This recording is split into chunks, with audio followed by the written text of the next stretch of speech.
السلام علیکم سامعین، 8 ذی القعدہ اور 17 مئی ہے۔ خبر کا عنوان ہے شہزادہ محمد بن سلمان کی راگنی۔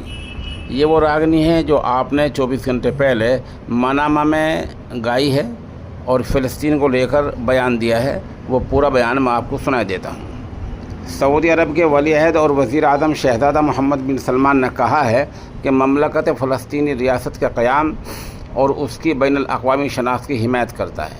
سعودی عرب نے عرب مسائل پر بہت زیادہ دھیان دیا ہے۔ مملکت بحیرہ احمر میں بحری نقل و حرکت کی حفاظت پر زور دیتی ہے۔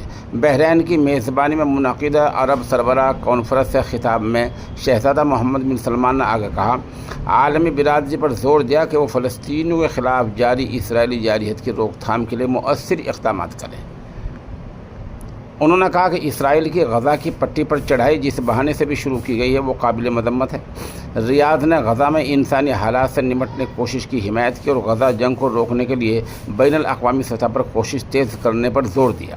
شہزادہ محمد بن سلمان نے مزید کہا کہ مملکت تنازعات کو پرامن طریقوں سے حل کرنے کا مطالبہ کرتی ہے۔ عالمی برادری کو ہمارے فلسطینی بھائیوں کے خلاف وحشیانہ جارحیت کو روکنا چاہیے۔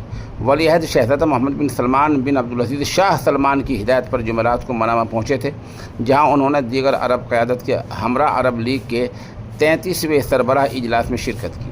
یہ اجلاس ایک ایسے وقت میں ہو رہا ہے جب دوسری جانب اسرائیل اور حماس کے درمیان غزہ میں لڑائی جاری ہے۔ 7 ماہ سے جاری اس لڑائی کے نتیجے میں ہزاروں فلسطین 30,000 سے زیادہ لقمہ اجل بن چکے ہیں۔ اس میٹنگ سے اور شہزادہ محمد بن سلمان کے بیان سے آپ اندازہ لگا سکتے ہیں کہ یہاں عملی طور پر نہ تو کسی اقدام کا اعلان کیا گیا اور نہ کسی بائیکاٹ کا اعلان کیا گیا۔